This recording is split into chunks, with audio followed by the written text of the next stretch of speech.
جناب اسپیکر کہ آج آپ نے مجھے اس معزز ایوان میں بات کرنے کا موقع فراہم کیا۔ میرا تعلق ڈیرہ اسماعیل خان سے ہے اور ایک روحانی گھر سے تعلق رکھتا ہوں۔ تیسری نسل سے عوام کی خدمت میں نمائندگی کر کے اس ایوان میں پہنچا ہوں۔ ہم یہاں پہ جب ہمیں لوگ الیکٹ کر کے بھیجتے ہیں تو ان کو ہم سے کچھ امیدیں وابستہ ہوتی ہیں۔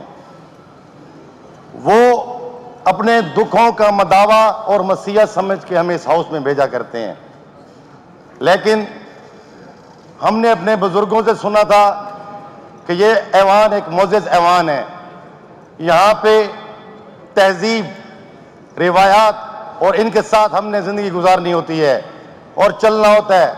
لیکن جب بدقسمتی سے ہم نے پہلا دن دیکھا یہاں پہ تو میں دلی طور پہ بہت خفا تھا کہ جو ہمارے بزرگوں نے ہمیں اس ہاؤس کی روایات بتائی تھی آج وہ کہیں نظر نہیں آ رہی۔ شکر الحمدللہ اسپیکر صاحب آپ کی محنت سے اور ان سینئر ارکان کی محنت سے جو آج ایک ماحول بنا ہوا ہے تو میں آپ کو مبارکباد پیش کرتا ہوں۔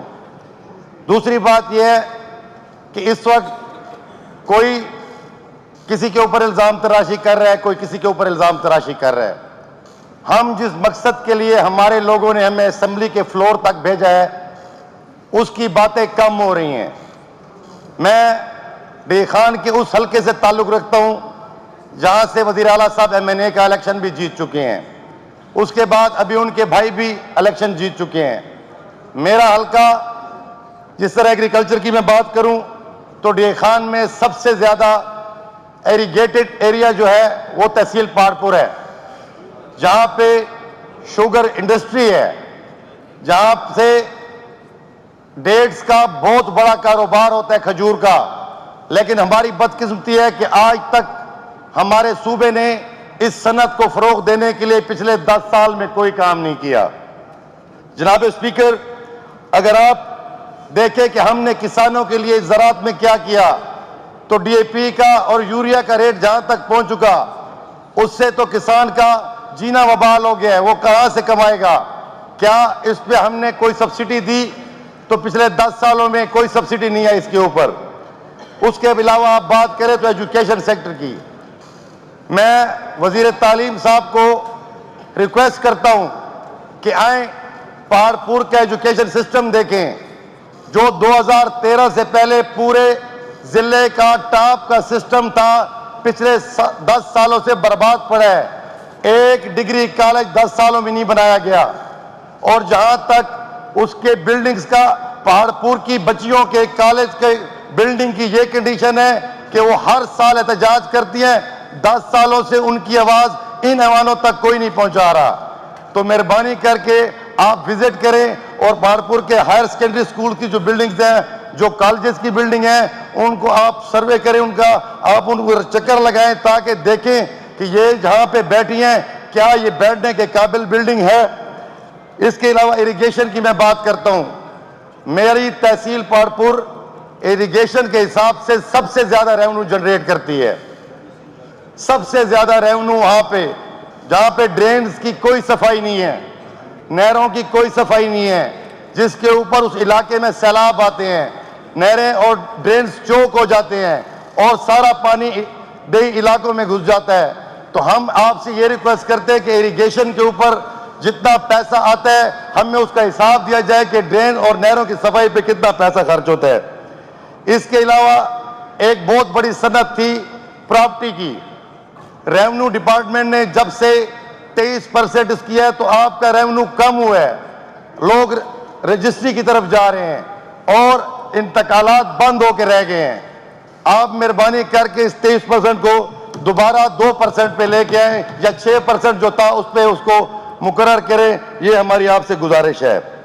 جہاں تک ہیلتھ کی بات کی جاتی ہے تو میں آپ کو پہلے بتا چکا ہوں کہ وزیر اعلیٰ صاحب وہاں سے ایم این اے بن چکے ہیں، اور جب وہ وزیر تھے تو اس ایری حلقے کے ایم این اے تھے۔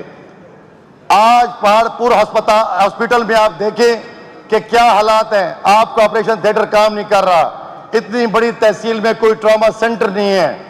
تو مہربانی کر کے وزیر صحت صاحب سے کہیں کہ ضرور وہاں کا وزٹ کریں اور ہماری باتوں پہ آپ بالکل یقین نہ کریں.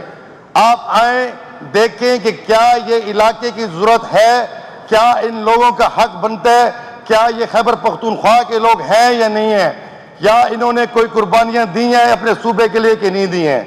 تو اس کے علاوہ ہیلتھ کارڈ, میں ہمیشہ کہتا ہوں کہ پی ٹی آئی کا ایک اچھا اقدام ہے ہیلتھ کارڈ, ہم اس کو سراہتے ہیں, لیکن جب بھی کوئی پالیسی بنتی ہے پہلی دفعہ اس کے نقائص پتہ نہیں چلتے.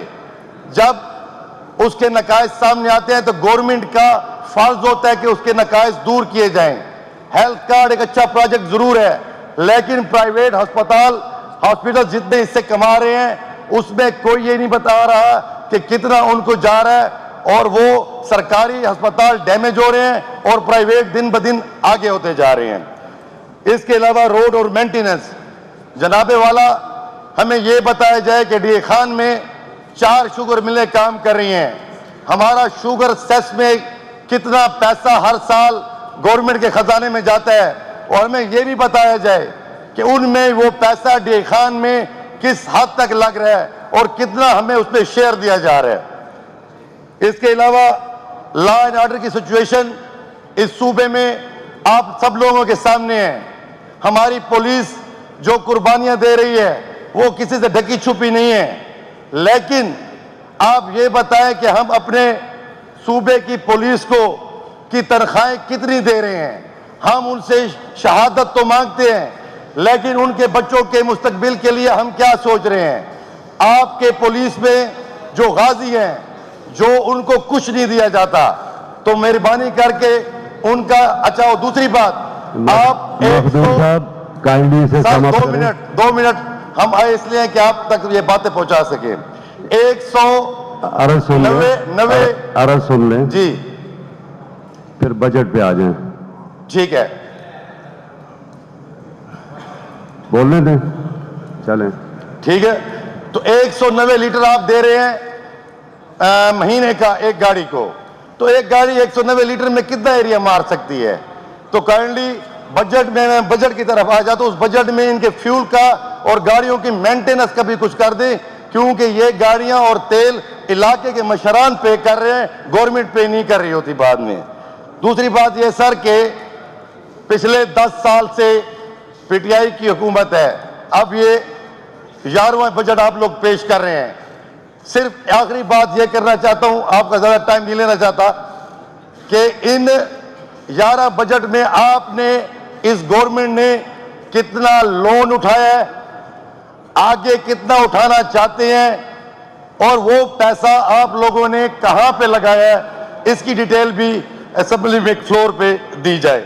ان باتوں کے ساتھ باقی میرا علاقہ جو تحصیل پہاڑپور ہے, یہ رقبے کے لحاظ سے, آبادی کے لحاظ سے بہت بڑا ایریا ہے, اور میں نے ایک قرارداد بھی اس ہاؤس میں جمع کی ہوئی ہے کہ مہربانی کر کے آپ ہمارے اس قرارداد میں اپنے ٹریجری بینچ سے بھی ریکویسٹ کروں گا کہ اگر میرے ضلع کی قرارداد آئے تو آپ مہربانی کر کے اسے منظور کیجئے گا. آخر میں سر میں بات کرنا چاہتا ہوں ٹی ایم ایز کے اوپر.